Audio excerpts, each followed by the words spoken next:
नमस्कार दोस्तों, स्वागत है आप सभी का द कृष्णा क्लासेस में। तो दोस्तों शुरू करते हैं आज की ताज़ा खबर। सबसे बुरी खबर है दोस्तों, जो ऋषभ पंत जी है, क्रिकेटर, उत्तराखंड के प्लेयर है और उनका साथ कल कार एक्सीडेंट हुआ था। तो ये बहुत ज़्यादा बुरी खबर है। और मोदी जी की जो माता जी है उनका भी कल निधन हुआ था। तो ये दोनों खबरें बहुत ही बुरी है। लेकिन आज की जो एक खबर है दोस्तों, कुछ छात्रों के लिए बुरी भी है जिन्होंने मेहनत की होगी, लेकिन अधिकांश छात्रों के लिए काफ़ी अच्छा ये खबर है। 3 भर्तियां रद्द की, दोबारा होगी 1282 पदों पर परीक्षा। जांच में पेपर लीक और नकल की पुष्टि होने पर फैसला। तो दोस्तों, वन दरोगा भर्ती, सचिवालय रक्षक और साथ में वीडियो बीपीडीओ, ये तीनों भर्ती दोस्तों रद्द कर दी गई थी और मार्च तक होगी परीक्षा। आयोग के अध्यक्ष ने बताया कि मार्च 2023 तक आयोग 3 भर्तियों की लिखित परीक्षा दोबारा से आयोजित करेगा। इन भर्तियों के लिए नए अभ्यर्थियों को मौका नहीं दिया जाएगा।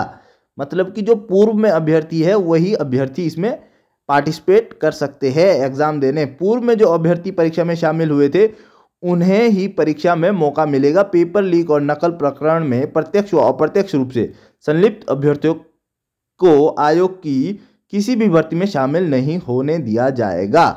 तो ये दोस्तों बहुत अच्छी खबर है, क्योंकि काफ़ी स्टूडेंट ऐसे थे जिन्होंने मेहनत की थी लेकिन उनका सिलेक्शन नहीं हुआ था। लेकिन कुछ स्टूडेंट्स ऐसे भी थे, मुझे ऐसा लगता है कि ज़्यादा तो नहीं होंगे लेकिन कुछ ऐसे थे, बड़ा बुरा था उनके लिए।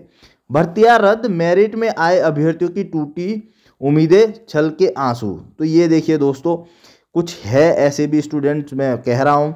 आयोग द्वारा पूर्व आयोजित स्नातकीय स्तर परीक्षा, वन दरोगा, सचिवालय रक्षक परीक्षा। तो ये दोस्तों मायूस होना है, लेकिन क्या कर सकते हैं दोस्तों, इनका जो जिम्मेदारी है, आप किसी भी तरह से ये नहीं सोचे कि सरकार की ये गलती है। ये दोस्तों गलती छात्रों के जो गिरोह था उन्हीं की है, क्योंकि उन्होंने इनका करियर चौपट किया है। इसका श्रेय उनको ही जाना चाहिए। हाँ, सावधानी नहीं बरती गई, वो यूके एसएससी का इसमें काफ़ी आप समझ सकते हैं कि सावधानी नहीं बरती गई, लेकिन उन सभी को सरकार ने दंड दे दिया है। अब अगर हर जगह दोस्तों सरकार ही काम करेगी और इस तरह से ये आयोग है या कुछ और है, कोई हेल्प नहीं करेगा, अच्छे से काम नहीं करेगा, तो फिर ऐसी स्थिति हो जाती है।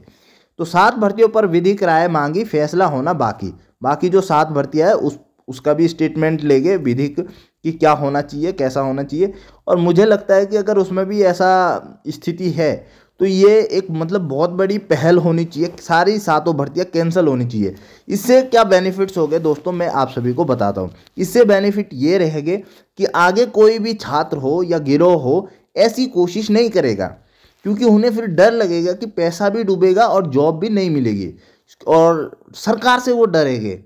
चाहे वो कहीं का अध्यक्ष हो, कुछ भी हो, चाहे इन फ्यूचर ऐसा भी होता है जैसे पिछली बार के जो सचिव साहब है वो उनको इस्तीफा देना पड़ा, या मतलब ऐसी भी कंडीशन आती है तो वो भी डरेंगे कि नहीं, चाहे हाकम सिंह ही क्यों ना हो, हाकम सिंह भी डरेगा कि मैं किसी के पैसे लेके कहीं उनका भविष्य ना डुबा दूं। मतलब कहीं ना कहीं ऐसा एक आगे के लिए, फ्यूचर के लिए एक इस प्रकार का माहौल बन जाएगा कि नहीं, अगर आप पैसे दे के जॉब करना चाहते हैं, चाहे वो 2015-16 की ही क्यों ना हो, आप जॉब में ही क्यों ना हो, आपको जॉब से भी निकाला जाएगा और सभी भर्तियां निरस्त की जाएगी। इसमें हो सकता है मेहनती वाले बच्चों का काफ़ी बड़ा एक बलिदान हो जाएगा, लेकिन उनका ये बलिदान आगे उनके फ्यूचर के लिए, उनके होने वाले फ्यूचर के लिए कभी व्यर्थ नहीं जाएगा दोस्तों। इस बात को आप समझिएगा, क्योंकि दोस्तों दंड का यही प्रावधान है। अगर कहीं गलती है तो कुछ ऐसे होते हैं दोस्तों जो उसमें पिस जाते हैं, लेकिन ये आने वाली उनकी पीढ़ियों के लिए भी एक बहुत अच्छा उदाहरण बन जाता है। काफ़ी डर फ्यूचर में भी होगा। तो ये दोस्तों आज की खबर है और इम्पोर्टेंट खबर यही थी। बाकी दोस्तों देखते हैं, घरेलू उपभोक्ताओं को हर माह देना होगा बिजली का बिल। जोशीमठ में बढ़ रहा है खतरा, प्रभावित मकानों की संख्या 574 तक पहुंची। साल बीता लेकिन भू धसाव रोकने के लिए नहीं हुआ कोई काम। और बाकी दोस्तों, सदी के महानतम फुटबॉलर जो ब्राज़ील के हैं पेले, उनकी भी क्या हो गई, डेथ हो गई है दोस्तों।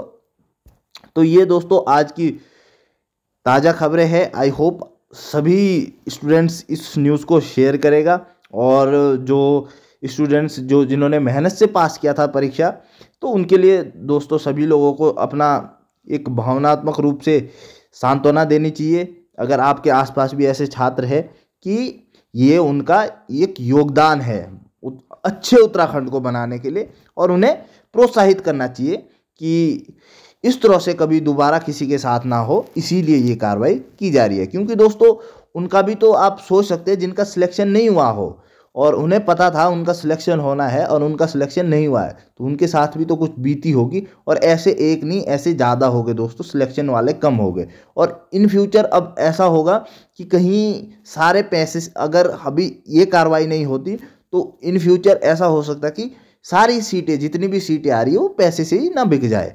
तो इसलिए मेहनती युवाओं के लिए कुछ मेहनती युवाओं ने अपना बलिदान दिया है। तो ये दोस्तों इस तरह का कोई वो नहीं है कि इस पे सरकार का बिल्कुल भी, दोस्तों सरकार ने बहुत अच्छा न्याय किया है और काफ़ी अच्छा, मैं सराहनीय मानता हूँ। और अगर ये आने वाली 7 भर्तियाँ भी बिल्कुल जड़ से निरस्त की जाती है, तो ये आने वाले उत्तराखंड का, जवान उत्तराखंड का और जवान भविष्य उत्तराखंड के युवाओं का, उसका एक अच्छा प्रतिनिधित्व कहलाएगा दोस्तों।